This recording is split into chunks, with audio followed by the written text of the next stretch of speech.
Hello viewers, welcome to our AN education unit.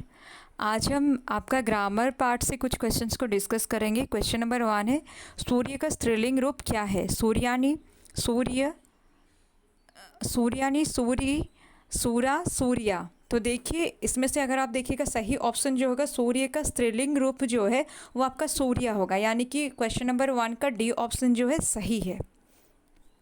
Question number 2, पेड़ से फल गिरा, इस वाक्य में से किस कारक की विभक्ति है? ठीक है, इस वाक्य में से किस कारक की विभक्ति है? यहाँ पर क्वेश्चन है आपका, पेड़ से फल गिरा, और ये सेंटेंस में जो से लगा है ये कौन से कारक का विभक्ति चिन्ह है, ये आपको पूछा गया है। संबंध कारक, अपादान कारक, संप्रदान कारक, अधिकरण कारक। तो अगर आप इसको सेंटेंस को सही से समझिएगा, यहाँ पर अलग होने का भाव बोध होता है, जिस वजह से 2 नंबर क्वेश्चन जो है इसका सही ऑप्शन अपादान होगा, क्योंकि अपादान कारक के अंतर्गत अलगाव का बोध होता है। ठीक है, 2 का आपका बी ऑप्शन सही होगा। पेड़ से फल गिरा, इसमें जो से विभक्ति चिन्ह है ये अपादान कारक का विभक्ति चिन्ह है। क्वेश्चन नंबर 3, गाल बजाना का अर्थ है। ठीक है, क्वेश्चन नंबर 3 में आपका क्वेश्चन दिया गया है कि गाल बजाना, इसका अर्थ क्या है? पिटाई करना, गाली देना, डिंग हाँकना, क्रोधित होना। तो 3 नंबर क्वेश्चन अगर आप देखिएगा यहाँ पर दिया है गाल बजाना।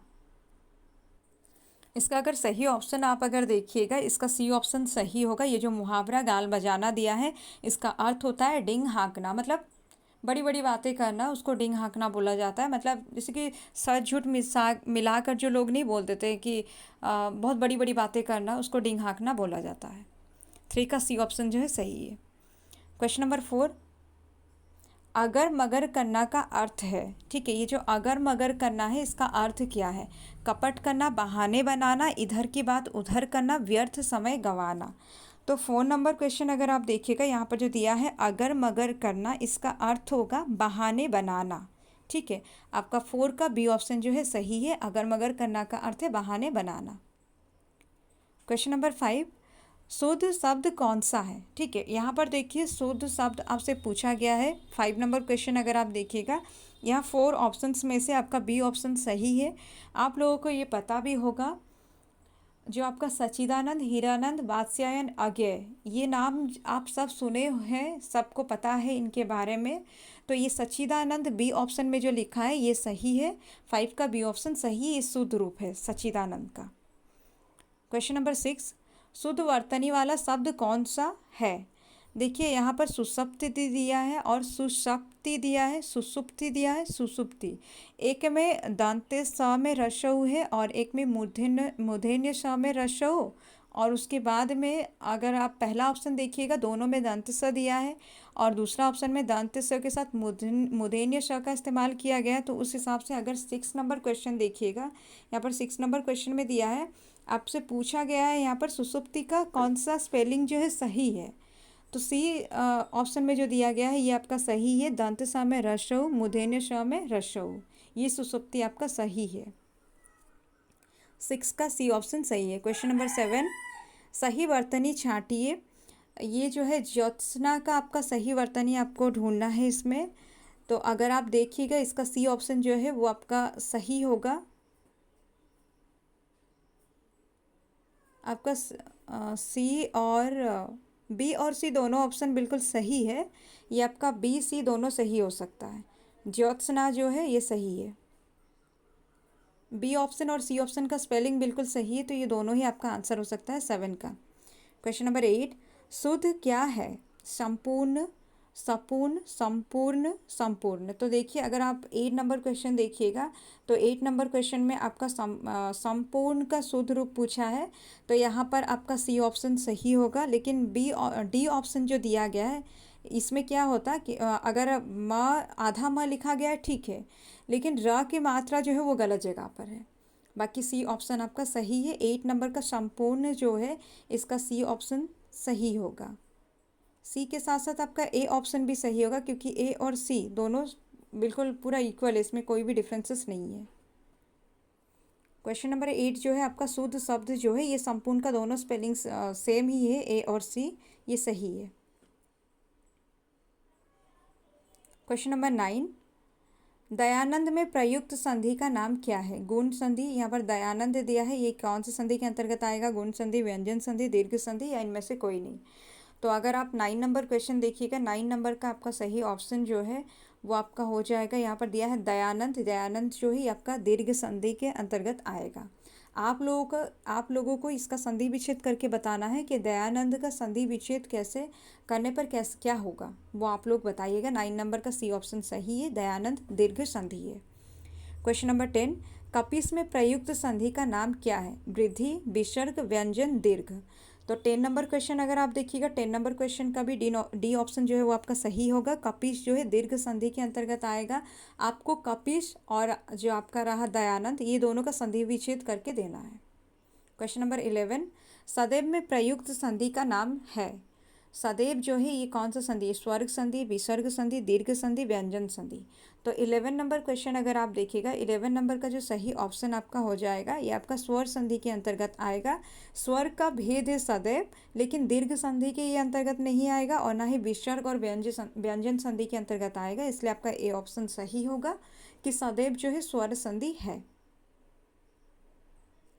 क्वेश्चन नंबर 12, सम्मति का सही संधि विच्छेद। सम्मति जो है इसका सही संधि विच्छेद पूछा गया है।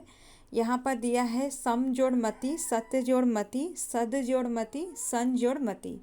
तो आप अगर 12 नंबर क्वेश्चन देखिएगा, ये जो सम्मति जो है ये व्यंजन संधि का भेद है और बी ऑप्शन आपका सही है, सत जोड़ मति होगा सन्मति। ठीक है, 12 का आपका बी ऑप्शन सही होगा, सन्मति जो है सत जोड़ मति होगा। क्वेश्चन नंबर 13, इत्यादि का सही संधि विच्छेद। इत्यादि जो है इसका आपको सही संधि विच्छेद बताना है। इत जोड़ यदि, इति जोड़ आदि, इति जोड़ यदि और इनमें से कोई नहीं। तो अगर आप 13 नंबर क्वेश्चन देखिएगा, यहाँ पर इत्यादि दिया है और इत्यादि का सही संधि विच्छेद जो है बी होगा, इति जोड़ आदि इत्यादि। आपको बताना है ये जो स्वर संधि का भेद है इत्यादि, मतलब स्वर संधि का भेद का एग्जाम्पल है इत्यादि। आपको बताना है ये कौन सा स्वर संधि के अंतर्गत आएगा, इत्यादि जो है। ठीक है, 13 का बी ऑप्शन सही है। क्वेश्चन नंबर 14, निम्नलिखित में कौन सा शब्द वृद्धि संधि का उदाहरण नहीं है? ठीक है, तो इसमें से अगर आप देखिएगा वृद्धि संधि का उदाहरण नहीं है, आपको पूछा है। यहाँ देखिए, यहाँ पर जो क्वेश्चन आपका दिया है कि निम्नलिखित में से कौन सा वृद्धि संधि का उदाहरण नहीं है। आप अगर देखिएगा सदैव वृद्धि संधि है, जलोक जो है ये आपका वृद्धि संधि है, लेकिन परमोदार्य जो है ये भी आपका वृद्धि संधि है, लेकिन इसमें मात्रा जो है ये मात्रा में मिस्टेक किया गया है। तो आपका गुरुपदेश जो होगा वो आपका वृद्धि संधि का उदाहरण नहीं है होगा, यानी कि 14 का सी ऑप्शन सही है। क्वेश्चन नंबर 15, निम्न में से दीर्घ संधि युक्त पद कौन सा है? कौन सा दीर्घ संधि के अंतर्गत आएगा, यहाँ पर पूछा है। तो सूर्योदय, देवेंद्र, दैत्यारी, महर्षि। तो इनमें से अगर आप देखिएगा आपका जो दीर्घ संधि कौन सा है इसमें पूछा गया। 15 नंबर क्वेश्चन अगर आप देखिएगा, यहाँ पर दीर्घ संधि कौन सा है पूछा गया है। तो इसका सही ऑप्शन जो है, यहाँ देखिए आपका महर्षि, सूर्योदय और देवेंद्र, ये तीनों ही है आपका गुण संधि। तो उसके बाद एक बचता है जो बी ऑप्शन, ये बी ऑप्शन आपका होगा सही, जो दीर्घ संधि के अंतर्गत आएगा।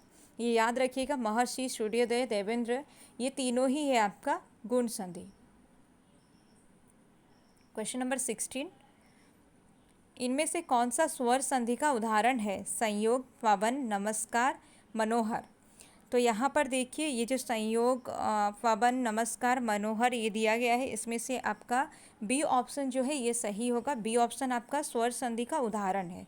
16 नंबर क्वेश्चन अगर आप देखिएगा, यहाँ पर जो पवन दिया है ये पवन आपका स्वर संधि का उदाहरण है। पवन कैसे बनता है? पो जोड़ अन पवन बनता है, ये आपका अयाधि संधि है। तो 16 का बी ऑप्शन सही होगा। स्वर संधि का भेद अयाधि के अंतर्गत पवन आएगा। तो यहाँ पर जो स्वर संधि के अंतर्गत कौन सा आता है, ये चारों में से पूछा गया है। इस हिसाब से अगर आप देखिएगा बी ऑप्शन आपका सही है। क्वेश्चन नंबर 17, पवन का सही संधि विच्छेद। मैं अभी अभी बताई कि पवन का संधि विच्छेद क्या है। तो प जोड़ अवन, पो जोड़ अन, पौ जोड़ अन, प जोड़ वन। ये 17 नंबर क्वेश्चन का आंसर आप लोग बताइएगा, ये मैं बता चुकी हूँ। क्वेश्चन नंबर 18, निम्नलिखित शब्दों में से किसमें व्यंजन संधि है? सप्तर्षि, सत्कार, हिमालय, निराधार। तो अगर 18 नंबर क्वेश्चन देखिएगा जिसमें आपको पूछा गया है कि इसमें जो कौन सा आपका व्यंजन संधि का एक उदाहरण है, तो इसका सही ऑप्शन आपका हो जाएगा बी ऑप्शन जो है ये सही है। सत्कार जो है त में क का मेल हुआ है, तो 18 का बी ऑप्शन सही होगा, ये व्यंजन संधि है। क्वेश्चन नंबर 19, निम्नलिखित शब्दों में से किसमें विसर्ग संधि है? नरेंद्र, सज्जन, सदैव, अतएव। तो 19 नंबर क्वेश्चन अगर आप देखिएगा, यहाँ आपसे पूछा गया है कि विसर्ग संधि कौन सा है, और अगर आप सही से ऑप्शंस को देखिएगा, यहाँ पर विसर्ग संधि जो है ये डी ऑप्शन सही होगा। अतएव जो है ये आपका विसर्ग संधि है। लेकिन ये जो अतएव है ये बना कैसे है? अगर आप देखिएगा कि अतएव बना कैसे है, तो आपको मिल जाएगा इसका अतः जोड़ एव। आप अगर अतएव को देखिएगा, अतः जोड़ एव जो होता है वो अतएव होता है। तो आपका 19 का जो विसर्ग संधि था वो डी ऑप्शन आपका सही होगा, ये अतएव जो है विसर्ग संधि है। क्वेश्चन नंबर 20, उत जोड़ हार के योग से कौन सा शब्द बनेगा? ठीक है, उत जोड़ हार ये दोनों को अगर मिलाया जाए तो कौन सा शब्द बनेगा? उतार, उद्धार, उदार, आहार। तो अगर आप सही ऑप्शन इसमें से देखिएगा 20 का बी ऑप्शन सही है, उत जोड़ हार उद्धार होता है।